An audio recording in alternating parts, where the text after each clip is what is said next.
Today on Blue 58, the Packers took advantage of a weak secondary to put up big numbers in Week 1. Can they do the same in Week 2? That's what we'll find out when the Packers take on the Lions at Lambeau Field on Sunday. Blue 58! Hello and welcome to another episode of Blue 58, the one and only podcast of thepowersweep.com. I am your host, John Meerdink. Happy to be with you here for another episode. I would like to circle back to last week. This is kind of going to be the theme, I think, until the Packers hit their bye week or so. I was very pleased with how the game went on Sunday for a couple of reasons. First, Packers win is great, obviously. Secondly, not to sound like I'm feathering my own cap all that much, but it fit perfectly with what we talked about in last week's preview podcast. The idea was that for most of the early parts of the season here, the Packers games are going to be more about the Packers from our perspective as fans, as people who are trying to learn more about the team, than about the teams that they're playing. That's for a pretty simple reason. We don't know a lot about the NFL right now, and we won't for the first month of the season for a few reasons, a lot of which we talked about last week. But just to recap, no preseason, a weird year to say the least, and a lot of sloppy kind of figure it out as you go early season football. That leads to a lot of numbers we can't really trust, a lot of film where you don't really know what's going on, and a lot of teams that are just question marks as we prepare to watch them take on the Packers. So where does that leave us as Packers fans? Well, the big obvious point is having to focus more on the Packers than their opponent, which may be a good approach to use in general, but for our purposes, it makes it tough to really do a preview because most previews are about the opponent. But we can look at it kind of from a reverse perspective. As other teams are figuring themselves out, so are the Packers. So as we try to figure out what the Packers are, we can see how they match up intention-wise with the teams that they are about to play.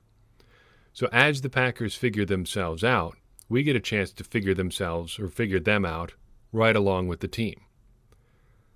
So let's try to approach this week's preview that way. And until we get to the bye week, just a few weeks away now, it's kind of going to be that way for the Packers. What are the Packers?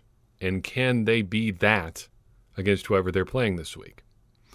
So let's talk about the Lions offense taking on the Packers defense. A good way to figure out who the Packers are is to think about how you would attack them. So say you were an opposing offensive coordinator. Where would you begin the process of attacking the Packers? I know what I would do. I would go straight up the middle, both against the run, both in the run game and in the pass. The Packers, under Mike Pettin, really throughout all of last season, 2018, you can kind of throw that out. It was a weird year. But 2019, in the present iteration of the Packers defense, and into 2020, seems to have a relatively soft underbelly. The secondary is consistent. It can give up big plays. But I wouldn't start poking there. I wouldn't go after Jair Alexander or Adrian Amos right off the bat. I would start probing the middle of the Packers' defense. Why is that? Well, as we've talked about for most of the offseason now and into the regular season, the Packers have some significant question marks on the defensive line. There remain a significant amount of questions at inside linebacker. Christian Kirksey was pretty okay last week. I don't know if I would consider him an upgrade over Blake Martinez at this point. Whatever athleticism he was supposed to bring to the linebacking core didn't seem to necessarily be there, seeing that he got outrun a couple times by Kirk Cousins. But at the very least, it seems like an area where you could push a little bit if you're an opposing offense. Complicating that is the Kenny Clark injury. And I am operating under the assumption right now that Kenny Clark is not going to play this Sunday. And really, if it's a groin injury and we're hoping to have him for the entire season, I might just see if we could make it to Week 5 without him. That's an entirely different subject. For our purposes today, we really have to just say that Kenny Clark is probably not going to play. And even if he does, he's not going to be close to 100%. So strategically, right off the bat, if we look at who the Packers are, the logical thing for the Lions to do would be to try to attack right up the middle. The big question then is, can the Lions do that? Well, how would you attack straight up the middle? Short passing, using your tight ends and slot receivers, and maybe some power running. Do the Lions have the personnel to pull that off? Unfortunately for the Packers, I would say yes. Last year's top draft pick in Detroit was T.J. Hawkinson, the much heralded tight end out of Iowa, considered by many one of the best tight end prospects maybe since Rob Gronkowski. Had a pretty solid game in week 1. The Bears threw a lot of different things at him. They took him away for a time, but he's going to find a way to get open sooner or later. How confident are you that the Packers can find a way to neutralize him? I'm not super confident. The Lions also have slot receiver Danny Amendola. Probably not one of the best in the league, but no slouch either. Should the Lions want to attack the middle of the field, a combination of Hawkinson and Amendola is probably going to get the job done against most opponents, much less an opponent with some questions up the middle. Finally, the third element we mentioned there was power running. And who is suiting up for the Detroit Lions at running back this year? Our old friend, Adrian Peterson. If there is an archetypal power runner, downhill runner, in recent NFL history, let's just say the last 30 years, it's probably Adrian Peterson. Yep, he's almost 36 years old. Ask the Bears how much that mattered last week. He can still get it done, even at his advanced age. And I wouldn't count out Peterson finding a little bit of extra against the Green Bay Packers this week. So the Lions, it seems, would be fairly well positioned to attack the Packers on offense. What about the Packers offense attacking the Lions defense? Here again, we get to talk about the Packers' identity. What did we learn about the Packers last week? Well, the story about the Packers all offseason was that Matt LaFleur and Brian Gutekunst want to build this running juggernaut. And that may be a little bit of hyperbole, but basically the story was the Packers are going to be this run-based team. The Packers threw it a lot last week. In fact, throwing the ball was their primary offense. That is not to say the Packers have deviated from this new philosophy. It's still possible to be run-based without being run-heavy, but I think that it is an important distinction. The Packers' offense is still based around the run. Run-based motion, run-based play action, and then wide zone, inside zone sprinkled in there with a variety of different body types carrying the ball. They may not run it more than they pass it. They may not run it even 50-50, but I think that is still a run-based offense. From there, the Packers want to just find the weaknesses in the secondary and use their personnel to take advantage of it. Last week, that was Davante Adams squaring off against young corners and just probing them wherever he could find an opening. Often that was quick outs, but not always. Sometimes that was going deep. Sometimes it was just sitting at the sticks and waiting for Aaron Rodgers to find him. And with the Lions secondary being pretty banged up, I think there is reason to believe that the Packers can simply just do that again. The Lions do have some strengths here. Their defensive line is not terrible. Trey Flowers remains formidable. They may have overpaid for him, but he's still a good player, and he had a good debut in Week 1. If the Lions want to prevent Aaron Rodgers and the Packers receivers from just dissecting their secondary like they did to the Vikings in Week 1, they're going to have to get some push up front. I think there's a good reason to think that the Packers, though, are going to be able to move the ball against the Lions much the way they did against the Vikings. Before we get to a preview, let's take a second and recall the last time the Packers and Lions played. It feels like a million years ago. In fact, if I reach back into my memory banks, it feels like the last Packers-Lions game was actually before the last Packers-Vikings game, but that is not the case. The Packers finished out the 2019 season taking on the Detroit Lions at Ford Field. The Lions gave the Packers trouble for a lot of that game. Aaron Rodgers was not terribly special that day. It took him 55 attempts to get to 323 yards, not overly efficient. Aaron Jones was solid but not spectacular, 100 yards on 25 carries. But the Packers ultimately got the job done, tying the game and then driving down for a late Mason Crosby field goal that gave the Packers the win as time expired. And as several people, including Matt LaFleur, have noted, that gave the Packers 2 wins over the Lions last year without ever actually leading while there was time on the clock. Don't know if we'll ever see that again. Still pretty cool, though, and I'm glad to be on the winning side of that as opposed to losing. So, who's going to win on Sunday? If we approach this as being about the Packers, I think there is a better chance that the Packers will be able to, I guess I would put it as manifesting their identity. I would say there's a better chance of the Packers manifesting their identity Sunday than the Lions becoming whoever they are aspiring to be. And I was thinking about how to characterize the Lions today as I look through their team. And this has kind of been the thing with the Lions for about as long as you can remember. I don't think there's ever been a time in, really since, I don't know, Mike Sherman era Packers, 2000 to present or so, where the Lions haven't had really good players. They always have some sort of top-end talent on their team. Calvin Johnson, Matthew Stafford, Barry Sanders. Remember Shawn Rodgers, their enormous defensive lineman who was a force for a few years? There's always somebody pretty good on there. Darius Slay for a few years. They always have top-end talent, but it never seems cohesive. It never seems like it comes together. A lot of the times, they have, I think arguably, maybe during some of the down years for the Packers at least, had as much talent as the Packers. They've had some really talented teams. It's just never come together. What I think we saw last week for the Packers was all of their talent coming together. Looking at how that game went, the Packers may not play a game that good the rest of the season, at least on offense.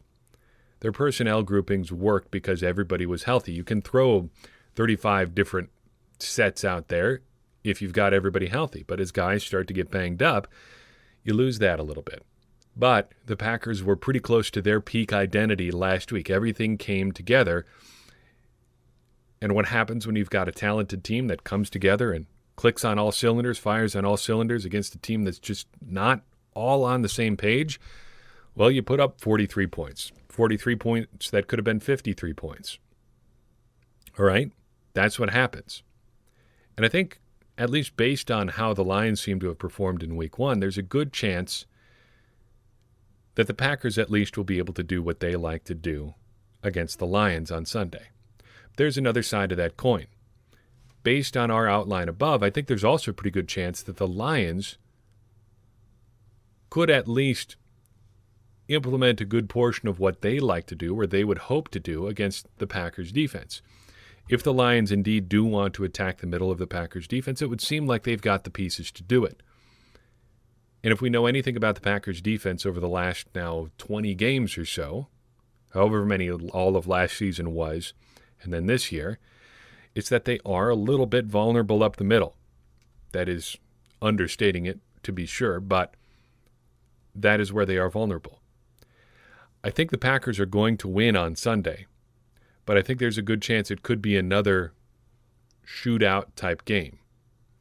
The Packers-Vikings game really wasn't a shootout, even if the score looked that way, because the Vikings didn't really keep it close in the second half. If the Packers can't control the ball like they did against the Vikings, I think there's a good chance that this could be an actual shootout. I like the Packers' chances being at home, seeming to be a cohesive team, but I think it could be fairly close, and I think there are going to be a lot of points scored. So I will take the Packers 31, Lions 26. Packers start the season 2-0. 94% of the voters in our weekly Packers poll thought the Packers were going to win this week. That is up slightly from last week, but still shows a good amount of confidence in the Packers team. Not up a lot last week. Packers fans were pretty confident going into their week one game against the Vikings. Just 89.7% of voters, or still 89.7% of voters, thought the Packers would win, up to 94 this week. Overall, the Packers are turning a lot of heads among Packers fans. Approval ratings jumped from 67.7% for the entire team all the way up to 93.9%. Matt LaFleur, the most popular man in Green Bay, just edging out Aaron Rodgers in the approval ratings this week. 97.9% approve of LaFleur's job so far this year. Aaron Rodgers comes in 0.1% behind at 97.8%. At the other end of the spectrum, a notable development at the bottom end of our scale. Sean Menenga has historically been quite unpopular among Packers fans, but he is not in last place anymore. 43.5% of voters this week approve of his job so far this year. That is significantly ahead of one Mike Pettin, whose approval rating drops to 28.6%. Pettin has now finished behind Menenga in 2 of our last 3 polls. Beat him in week 1, but in our final poll of the 2019 season and this week, he came in behind special teams coordinator Sean Menenga. I don't know what to make of that trend overall. Pettin's approval rating has been pretty volatile in the time we've been tracking it, but I think it is still noteworthy that he is finishing below Menenga, who at a couple points last year was at a 0% approval rating among Packers fans. Ultimately, I do think the Packers win this game. I think they will continue to do pretty well on offense, but I'm interested to see how people's feelings about this team change after the game, especially if it's not an absolute dominant performance start to finish. One more thought before we go. There is a bit of a war on this week among Packers fans. Well, really among a few members of the Packers beat and a few of my colleagues at Acme Packing Company. Analytics is a bit of a tricky wicket, isn't it? Love it or hate it, I don't think you can deny that it's here to stay.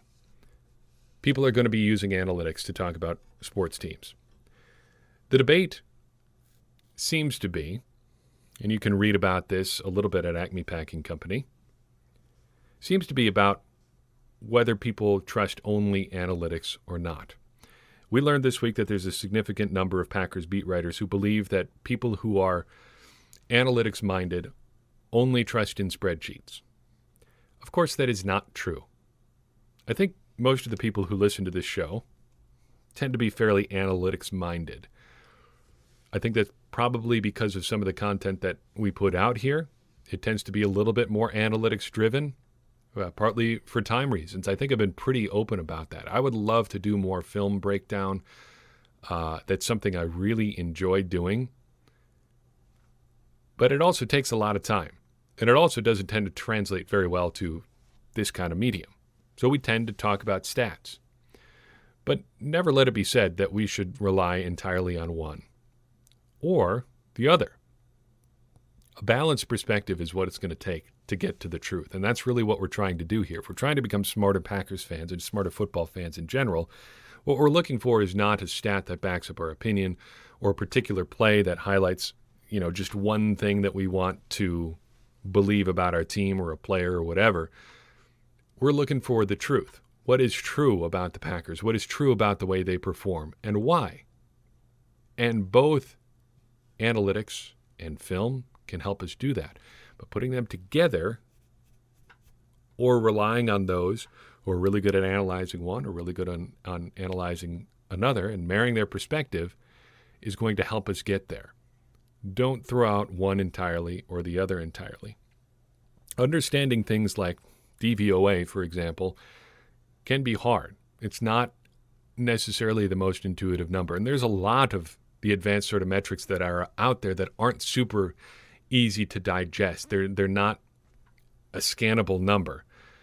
But learning a little bit and learning where they come from will help them make them more palatable, and you can increase your understanding about the game. And if it turns out after you do that you don't like it still, well, then you can move on and find something that you do like.